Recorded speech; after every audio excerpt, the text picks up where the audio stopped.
ഇപ്പോൾ നിങ്ങൾ ഈ കാണുന്നതാണ് സ്വിഫ്റ്റിൻ്റെ VXi എന്ന് പറയുന്ന വേരിയൻറ്റ്.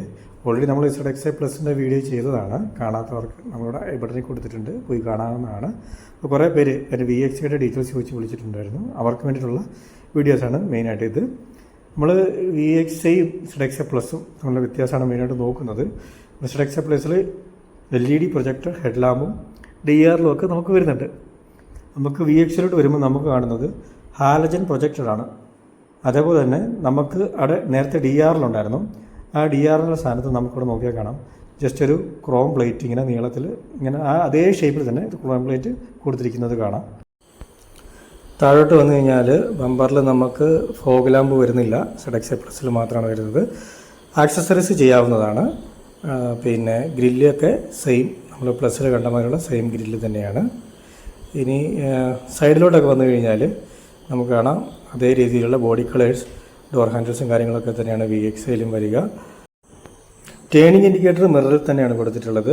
നമുക്ക് VXi ഓൺവേഴ്സ് ടേണിംഗ് ഇൻഡിക്കേറ്റർ മിററിൽ തന്നെയാണ് വരുന്നത്. ടയർ സൈസ് നോക്കുകയാണെങ്കിൽ 14 ഇഞ്ചിൻ്റെ ടയറാണ് വരുന്നത്. ZXi പ്ലസ് 15 ഇഞ്ചിൻ്റെ അരവിൽ ഉൾപ്പെടെ വരും. നമുക്ക് നോക്കി കാണാം 14 ഇഞ്ചിൻ്റെ ടയറായിരുന്നു നമുക്ക് VXiയിലും VXi ഓപ്ഷനിലും ലഭിക്കുന്നത്. ഇനി പുറകുവശത്തേക്ക് വന്നു കഴിഞ്ഞാൽ നമുക്ക് ടെയിൽ ലാമ്പ് യൂണിറ്റിൽ നിന്ന് തുടങ്ങാം. LXi onwards same tail lamp unit തന്നെയാണ് വരുന്നത്. സ്മോക്കി ടെയിൽ ലാമ്പ് യൂണിറ്റാണ്, അതിൽ വ്യത്യാസമൊന്നുമില്ല.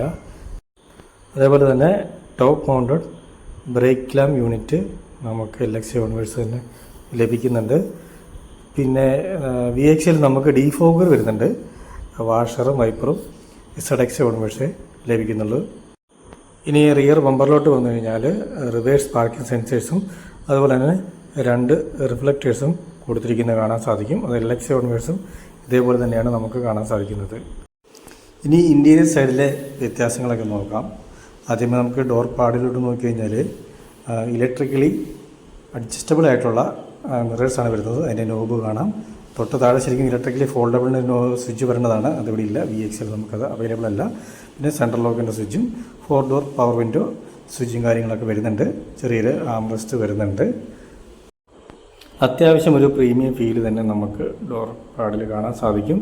പിന്നെ ആ ഒരു ഡോറിൻ്റെ ഓപ്പൺ ചെയ്യാനുള്ള ഒരു ക്രോം എലമെൻറ്റ് കൊടുത്തിട്ടുണ്ട്.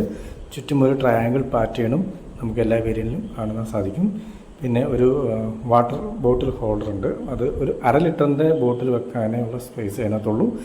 തൊട്ട് പുറകിലായിട്ട് ചെറിയൊരു സ്പേസും കൊടുത്തിരിക്കുന്നത് കാണാം. അതിൻ്റെ സൈഡിലായിട്ട് ബോട്ടിൽ ഹോൾഡറിൻ്റെ സൈഡിലായിട്ട് സ്പീക്കറിൻ്റെ ഒരു പൊസിഷനിൽ കാണാൻ സാധിക്കും.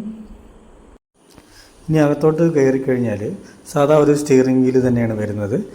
സൈഡിലായിട്ട് നമുക്ക് traction control, ideal start stop, അതുപോലെ തന്നെ ഹെഡ് ലാമ്പ് അഡ്ജസ്റ്റ്മെൻറ്റ്, തൊട്ട് താഴെ പെട്രോൾ ടാങ്കിൻ്റെ ലിവറും ബോണറ്റിൻ്റെ ലിവറും ഒക്കെ നമുക്ക് കാണാൻ സാധിക്കും.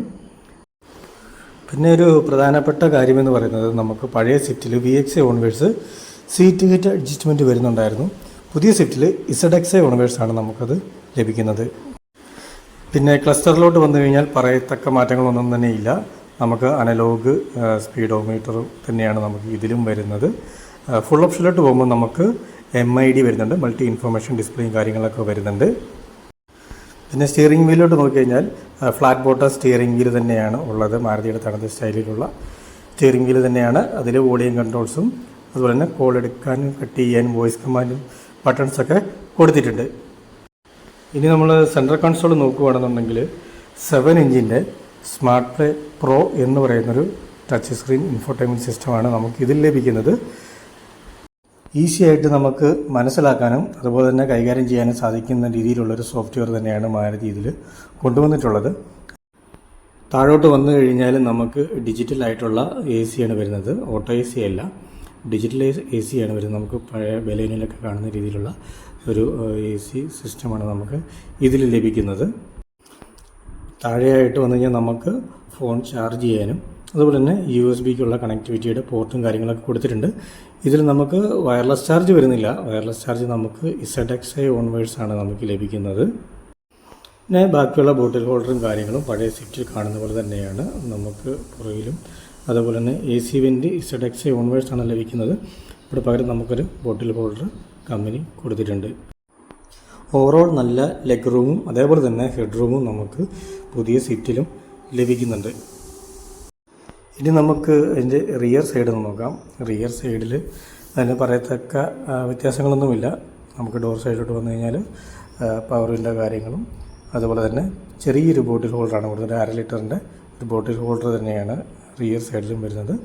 ആവശ്യത്തിനുള്ള ലെഗ് റൂമും അതുപോലെ തന്നെ ഹെഡ് റൂമും കമ്പനി ഇതിൽ പ്രൊവൈഡ് ചെയ്തിട്ടുണ്ട്.